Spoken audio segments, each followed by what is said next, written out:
Assalamualaikum warahmatullahi wabarakatuh. Innal hamdalillah nahmaduhu wa nasta'inuhu wa nastaghfiruh wa na'udzu billahi min shururi anfusina wa sayyiati a'malina. Man yahdihillahu fala mudilla lahu wa man yudlilhu fala hadiya lahu. Asyhadu an la ilaha illallah wa asyhadu anna Muhammadan 'abduhu wa rasuluh. Allahumma shalli wa sallim wa barik ala nabiyyina Muhammadin wa ala alihi wa ashabihi ajma'in. Para pendengar yang budiman, rahimani wa rahimakumullah. Suatu ketika Syekh Khalid Al-Matrudi pernah menceritakan kepada kami, ada seorang pemuda yang berpamitan kepada orang tuanya untuk bermajlis ilmu, untuk menuntut ilmu. Salah satu budaya ketika itu adalah ketika ingin menuntut ilmu, mereka harus merantau, harus pergi dari rumahnya dalam perjalanan yang sangat panjang. Ibunya mengizinkan dengan membekali bekal untuk beberapa hari. Akhirnya pemuda ini sampai ke sebuah majlis dan dia pun belajar di sana.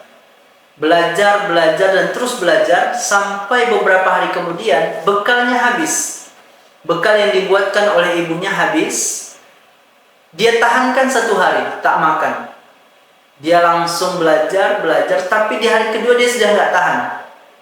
Selesai Isya, dia permisi kepada syekhnya, wahai syekh astadzin, wahai syekh aku permisi.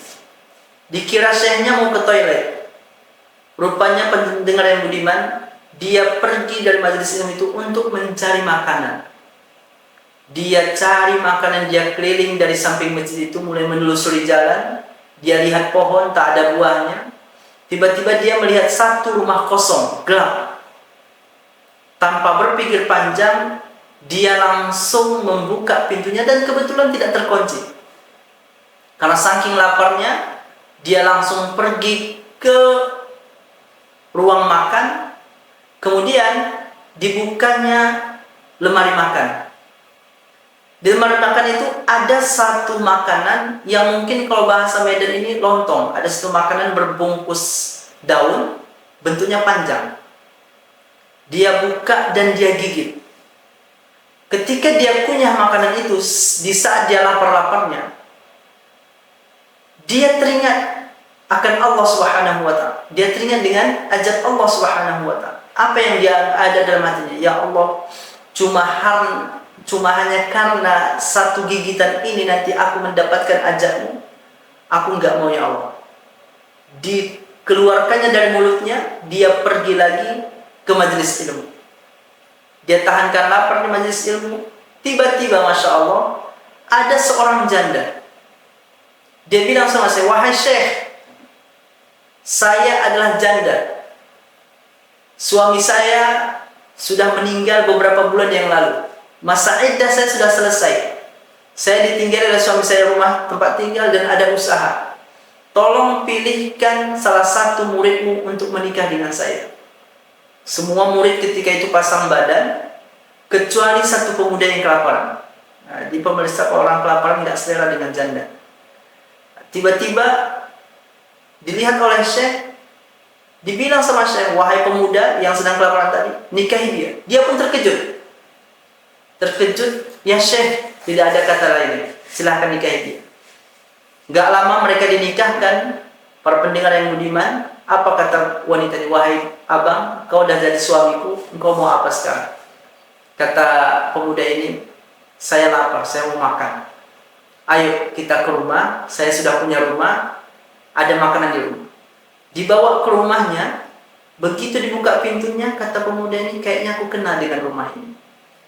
Lalu masuk ke rumah itu, duduk di meja makan, dihidangkan oleh istrinya ini satu makanan bekas gigitan. Dihidangkan, pemuda ini pun tersenyum. Bang, kenapa senyum bang? Makan aja. Bukan begitu. Ini adalah bekas gigitan saya. Dan saya tidak jadi memakannya karena takut ajab Allah Subhanahu wa ta'ala.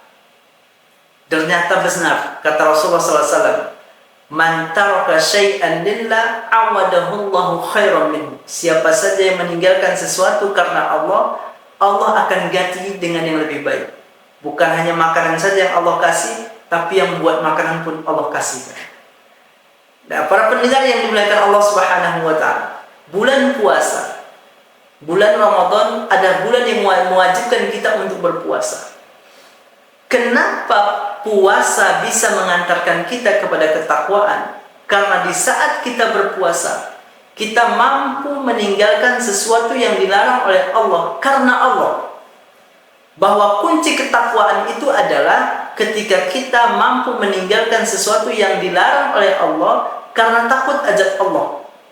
Bukan karena faktor duniawi, bukan karena faktor kepentingan yang lainnya, cuman karena takut akan azab Allah Subhanahu wa taala. Dan puasa itu mendidik kita untuk itu. Kita mampu meninggalkan makanan, minuman yang sejatinya adalah halal, tapi berubah statusnya jadi haram ketika mulai terbit fajar hingga terbenam matahari. Dan Masya Allah, selemah-lemah iman kita mau meninggalkan itu. Meninggalkan itu karena Allah Subhanahu wa ta'ala. Itulah yang disampaikan oleh Allah Subhanahu wa ta'ala.